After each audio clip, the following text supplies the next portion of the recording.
अब एक तरफ वो वाली कैद है, वो कहते नहीं हम रोए ही नहीं, एक तरफ ये वाली कैद है जब मिनट बाद चपेड़े पड़ती हैं, कभी मुंह के ऊपर कपड़ा डाल देते हैं, कभी को बेल्टें मार रहा है, कभी इधर घसीट रहा है। और वो शेख रशीद जैसे आदमी को, बूढ़ा आदमी है 70-75 साल का, उसे खींचने उसको ऊपर से धक्का लगा, वो सीधा आके गिरा है। इमरान भाई, ये शेख रशीद के केस में देख रहे हैं कि सिंध में मुकदमा दर्ज हो जाता है, सिंध की पुलिस इस्लामाबाद के शेख रशीद को ढूंढ रही होती है। पहले भी पीटीआई की गवर्नमेंट रही है केपी में, पंजाब में, कभी ऐसा नहीं हुआ कि जरदारी पे यहाँ पे मुकदमा और यहाँ की पुलिस कोई सिंध के किसी लीडर को उठाने गई हो। तो इसको आप कैसे देख रहे हैं इस तरह का? ये मामला जो है ना सर्वाइवल का है, पाकिस्तान की एस्टेब्लिशमेंट का सर्वाइवल ख़तरे में है, पाकिस्तान की जो पॉलिटिकल एलीट है उनका सर्वाइवल ख़तरे में है। वो सब अब कुचल के ख़त्म करना चाहते हैं उस सोच को और उस ताकत को जो उनके रास्ते में रुकावट डाल रही है। आप गौर कीजिए कि इमरान खान के 3.5 साल में कोई एक आप ऐसा पॉलिटिकल आदमी बताएं जिसके मुंह पे काला कपड़ा डाला गया हो, याद है आपको किसी को? कोई एक ऐसा बताएं जिसको हथकड़ियों के अंदर ऐसे घसीटा गया हो, याद है किसी को आपको? कोई एक आप बताएं जिसको नंगा करके मारा गया हो, कोई एक आप बताएं जिसको करंट लगाया गया हो, कोई एक आप बताएं जिसकी फैमिली को उसकी पिक्चर्स या तस्वीर बनाकर भेज दी गई हो, कोई एक आप ऐसा बताएं जिसको नंगा करके उसकी वीडियो बना ली गई हो। यानी ये सारा कुछ आपने अभी देखा है, उन 3.5 सालों में आपने ऐसा एक भी मंजर नहीं देखा। वो लोग जो गिरफ़्तार होते थे वो होते थे करप्शन के और मुल्क लूटने के इल्ज़ामात में। ये जो गिरफ़्तार होते हैं इस वक्त गिरफ़्तारियाँ बोलने के इल्ज़ामात में कि ये क्यों कहा वो क्यों कहा। ये तो वो होता है ना वो पुप्पो वाली लड़ाइयाँ जो हैं कि तू मैनू ऐ क्यों किया, पहले उन्होंने किया सी फिर उसने कहा। ये उन लड़ाइयों के ऊपर गिरफ़्तारियाँ हो रही हैं जिनके ऊपर कोई तवज्जो भी नहीं देता। यानी ये उसने ये कह दिया, उसने ये कह दिया, उसने वो क्यों कहा, उसने ये क्यों कहा, इनके ऊपर गिरफ़्तारियाँ हो रही हैं। इसके अंदर कोई सॉलिड क्रिमिनल केसेस नहीं है ये कि जिसके अंदर उसने उसको मार दिया या उसने गोली चला दी या उसने मनी लॉन्ड्रिंग कर दी या उसने मुल्क लूट लिया या उसने कोई गद्दारी कर दी या उसने कोई चीज़ बेच दी। वो नहीं है, इसके अंदर वो सारा कुछ नहीं है। ये सिर्फ़ और सिर्फ हथकंडे हमने अभी देखे हैं और मैंने वो लॉकअप देखे हैं जिनके अंदर इनको स्पेशली शरीफ ख़ानदान को रखा जाता था। VVIPs हैं। हम चाहेंगे कि मेरा इस घर के अंदर बेडरूम ऐसा नहीं है जैसी वो जगह थी जहाँ मरीम नवाज़ को रखा था। यानी वो वहाँ पे बेहतरीन लाइब्रेरी, किताबें, बेड लगा हुआ है, AC लगा हुआ है, हीटिंग का इंतज़ाम भी है, फिर अटैच बाथरूम है और अटैच बाथरूम के अंदर प्रॉपर इनके मुताबिक तैयार करवाया जाता था जैसा ये पसंद करते हैं। गर्म ठंडा पानी अवेलेबल है। दूसरे घर में चले गए। जब ये सुबह नाश्ता करते थे तो ये दोपहर का खाना लिख कर देते थे। जब ये दोपहर का खाना खाते थे और मैंने वो दिखाया अपने वीलॉग में, इनके हाथ का लिखा हुआ। जब ये दोपहर का खाना खाते थे तो ये रात का खाना लिख कर देते थे। शाम में ये सैलड खाएंगे, जूस कौन सा पिएंगे, सारा कुछ बताते थे। फिर वहाँ पे चहलकदमी वाला इनका एक एरिया डिफाइन होता था, रोज़ाना निकाल के इनको 1-2 घंटे की चहलकदमी करवाई जाती थी। फिर अगर इनका धूप सेकने को दिल कर रहा है तो इनको ठंडी धूप में भी ला के बिठाया जाता था, ये वहाँ बैठ के एंजॉय करते थे। अखबारात इनको मिलते थे, किताबें इनको मिलती थी। ये कौन सी कैद है? अब एक तरफ वो वाली कैद है, वो कहते नहीं हम रोए ही नहीं, एक तरफ ये वाली कैद है जब मिनट बाद चपेड़े पड़ती हैं, कभी मुंह के ऊपर कपड़ा डाल देते हैं, कभी को बेल्टें मार रहा है, कभी इधर घसीट रहा है। और वो शेख रशीद जैसे आदमी को, बूढ़ा आदमी है 70-75 साल का, उसे खींचने उसको ऊपर से धक्का लगा, वो सीधा आके गिरा है और उसका वो पाँव मुड़ गया। वो जिस पुलिस वाले के ऊपर वो गिरा तो वो पुलिस वाले ने उसको पकड़ा, वहीं पे तस्वीर लेके कह दिया लो जी शेख रो पे है। अब ये क्या चल रहा है? और देखें वो आदमी जिसको इस मुल्क से तरस खा के बाहर निकाला, पाकिस्तान की नहीं दुनिया की तारीख में सिर्फ एक ऐसा कैदी है जो सज़ा काट रहा था, उस पर तरस खा के उसको निकाल दिया बाहर। और तो कोई नहीं है। कोई एक मिसाल मुझे दें किसी को तरस खा के पाकिस्तान से बाहर निकाल दिया हो या दुनिया से बाहर किसी मुल्क ने दूसरे मुल्क में भिजवा दिया हो। तो ये एक आदमी था जिसको तरस खा के बाहर निकाल दिया। वो आदमी आज वहाँ से बैठ के ताने दे रहा है कि जनाब ये रुलाने का कहा था। हद हो गई वैसे। यानी आपका तो ताना देना नहीं बनता, आप तो 3.5 साल से भागे हुए हैं। आपका ताना देना इसलिए नहीं बनता कि आपको तो तरस खा के बाहर भेजा था। वेरी अनफॉर्चुनेट, लोग अपना माजी भूल जाते हैं और उन्हें याद नहीं रहता कि वो किन हालात से गुजरे हैं, लेकिन वो जिन हालात से गुजरे हैं उसके लिए वो रिस्पॉन्सिबल थे। मुल्क को लूटने में और अपने मुंह से कुछ बोलने में ज़मीन आसमान का फ़र्क होता है।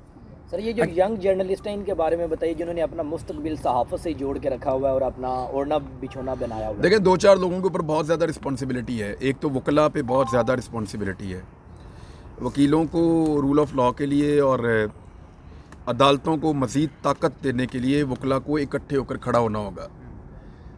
हमारे जजेस स्पेशली लोअर जुडिशरी में बड़े शानदार फ़ैसले कर रहे हैं। जहाँ जहाँ ये मुझे लेकर गए, मुझे वहाँ अदालतों से इंसाफ मिला। अदालतों ने रद्दी की टोकरी में डाली FIR उठा के, फिर ये अगली जगह ले जाते थे कि भाई ये क्या FIR काटी है आपने, ये जुर्म बनता ही नहीं है, उठा के फेंक दी उन्होंने।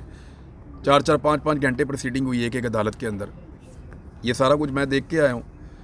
तो वकला जितना ज़्यादा इकट्ठे होकर हिम्मत बढ़ाएंगे, उतनी ज़्यादा अदलिया की और जुडिशरी की हिम्मत बढ़ेगी। अदलिया को उन्होंने पहले आज़ाद करवाया था एक डिक्टेटर से, और अभी फिर माहौल उससे मुख्तलिफ नहीं है। अदलिया को मुकम्मल तौर पे मजबूत करें, और ये वकला के कांधों पे ये जिम्मेदारी है। आज़ादी इजहार राय के लिए सहाफ़ियों की बहुत बड़ी रिस्पॉन्सिबिलिटी है। और कुछ भी हो, हमें अपनी इख्तलाफात के बावजूद जब किसी दूसरे को मार पड़े तो उसी तरह आवाज़ उठानी चाहिए जैसे मैं भी उठाता था। बिल्कुल ऐसे। अभी हमारे बहुत सारे दोस्त एंजॉय करते हैं जब कोई हम में से गिरफ्तार हो जाता है, लेकिन जब वो उनके साथ कुछ हुआ था तो हमने उस पर प्रोटेस्ट किया था। हमने उसके ऊपर जो है वो बयानात जारी किए थे और उसको कंडेम किया था, और यही करना चाहिए।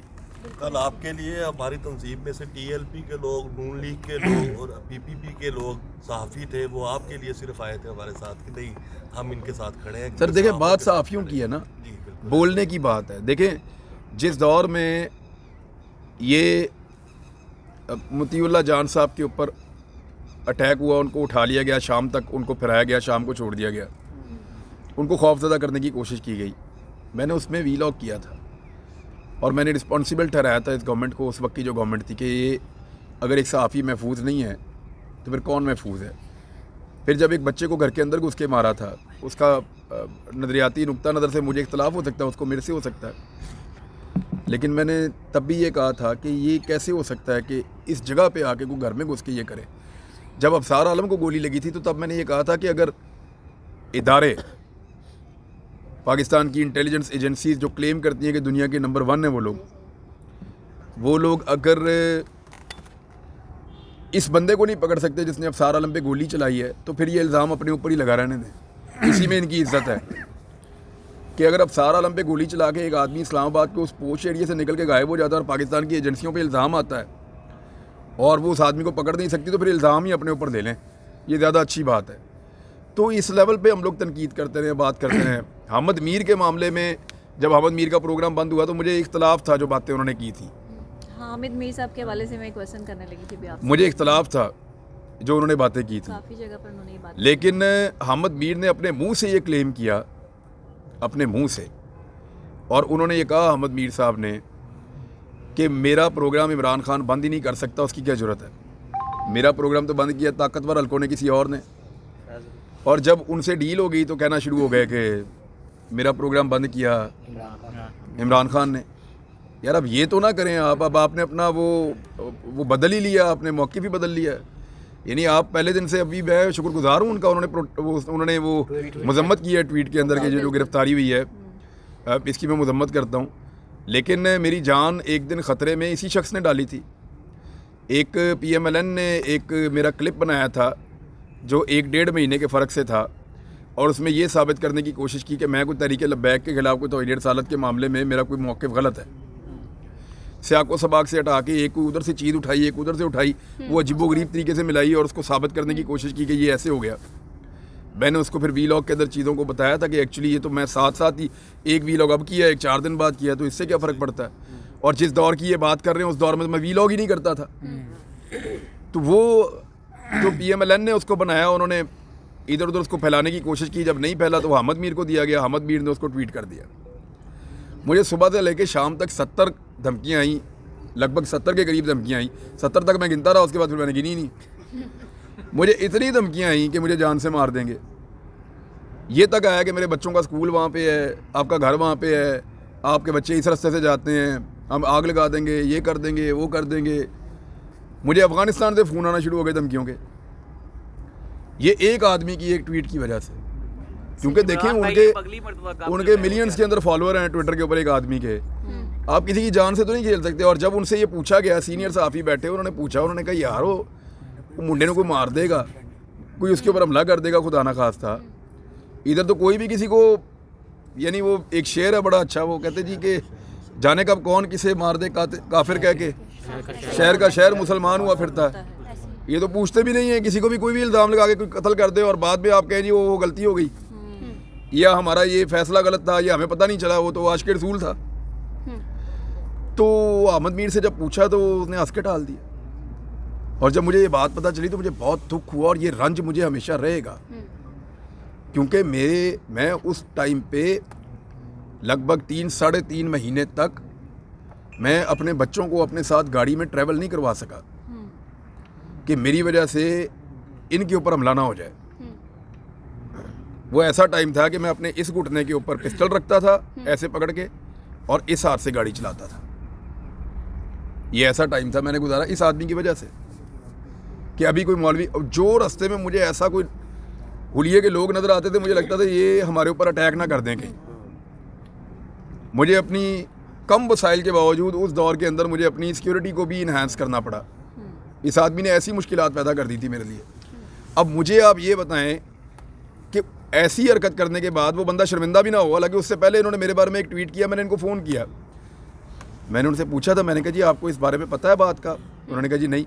मैंने कहा जी असली बात ये है। ओहो, चले मैं उसको डिलीट कर देता हूँ। मैंने कहा ये रहने दें आप। मैंने कहा अब आप ये कीजिएगा, मैंने कहा जी अब आप ये कीजिएगा कि आइंदा मेरे बारे में कोई चीज़ आए तो मुझे पूछ लीजिएगा, मैं आपसे दूर नहीं हूँ।